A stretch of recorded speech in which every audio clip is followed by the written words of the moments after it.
Alright everyone, welcome back to another video. Last time we left off with and over there lies France, showing the Armada in Italy for southern France. You can see all the ships there. We're now on to awaiting their turn to hit the shores of southern France. August 1944. Sweating it out. As this picture was taken a few days before the invasion of southern France, thousands of troops of the 3rd Division await their turn to board nearby landing craft for the big operation. Other members of the Allied command watch the operation from a high wall overlooking this Italian port. The area chosen for the landings in southern France was south of the famous pre-war resort of Nice, Captibilis and Cairns. Probably pronounced that wrong, and if I did, I apologize. I'm not good at French. At only one point was German resistance so heavy that the landing forces could not disembark. Veterans of the Anzio landings, which had also been easy, but were followed by fierce German counterattacks, waited for the Nazis to open up. Instead, the advanced groups pushed as far as 30 miles inland, striking through the valleys and the foothills to Maritime Alps. 3 days later, 7,000 German prisoners, including a general and his staff, had been captured against a total of 300 Allied casualties. The weakness of German opposition was a surprise to the Allied command, headed by General Sir Henry Maitland Wilson, Supreme Allied Commander in the Mediterranean. The German High Command, at least, must have known something was being planned in Italy. King George VI, Prime Minister Winston Churchill, Secretary of the Navy James V. Forstall, and Under-Secretary of the War Robert P. Patterson had all recently visited Italy, and more than 800 ships had been assembled in the area. Yet resistance by the foe was negligible. Now, why would that be? Probably because at this point, the Germans realize they are screwed. They probably realize resistance there is not really going to help. It's just going to lose more troops. So put back a resistance point further back, probably closer to their own borders.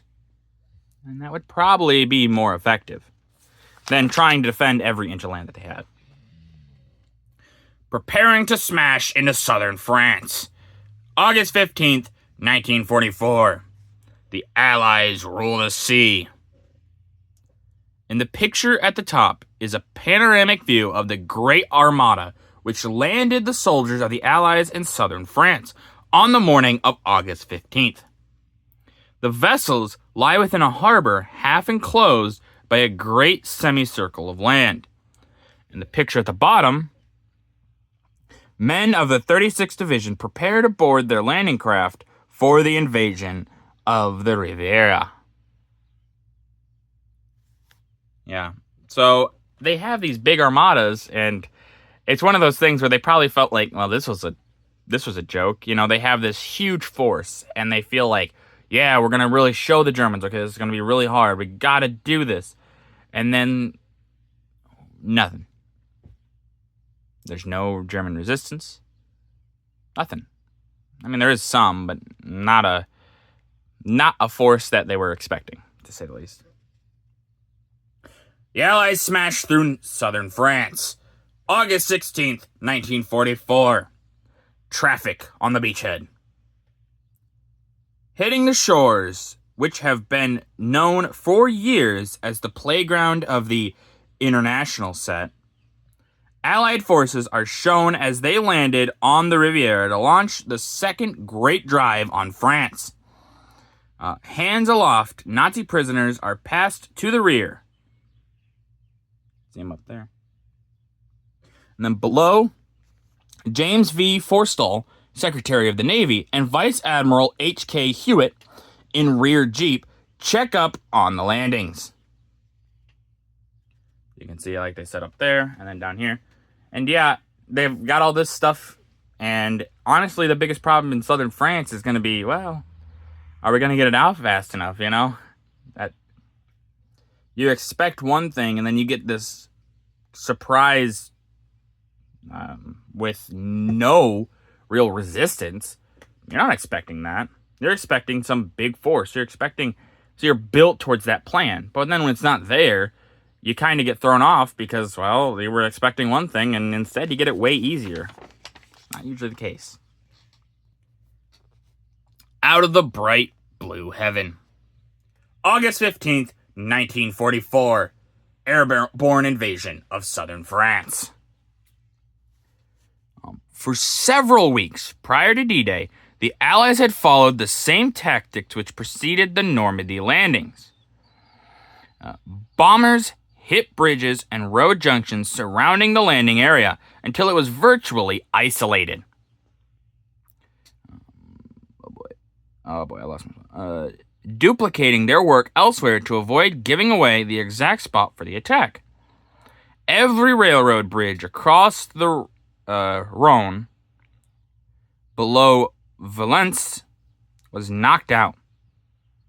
Then, just before the assault, the huge Allied armada moved close to the shore points, and shelled the most important defense installations. Jeez, almighty.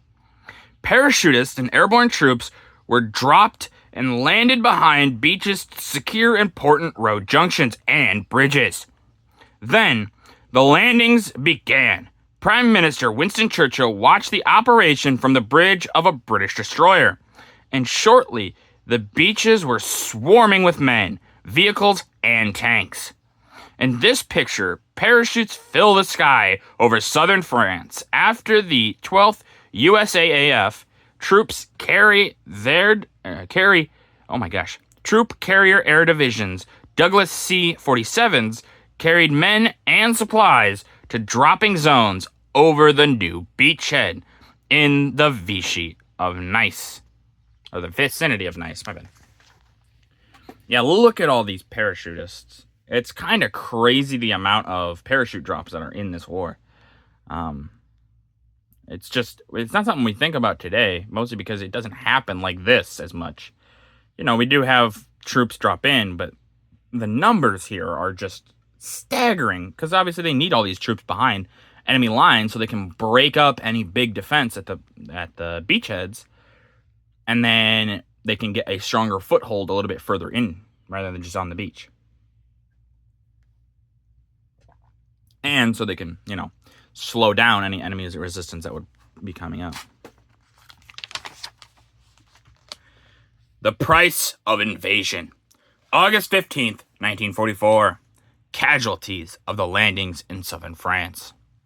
And the picture at top, bandaged Allied casualties who fell during the invasion of the French Riviera on the morning of August 15th, lie on their stretchers as they await transportation to hospital ships. Below, French soldiers, part of the Allied landing forces, wounded during the operation, await evacuation back to their native land. Yeah, it's war. It happens. There's going to be a lot of injuries and things like that. Some of them more severe than others. And once I've said it in previous episodes, and I'll say it again. For those that don't know, casualty does not mean they were killed in action. It just means that they were removed from action in some way. So, prisoner, if they were taken prisoner, that counts. If they were wounded and they can't return right away, that counts. And then if they were killed, that also counts as a casualty number. So that's why when you see casualties, you got to take it with a grain of salt if you're thinking it's just killed, because it's not that many killed. It's just that many removed from the battle.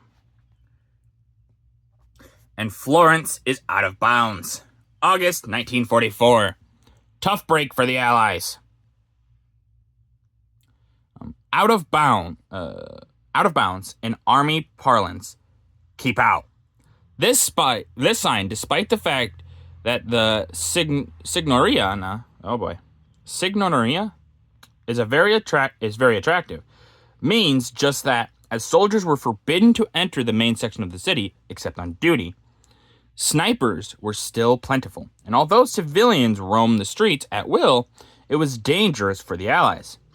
The last Nazi was not driven out for 2 weeks. Yeah.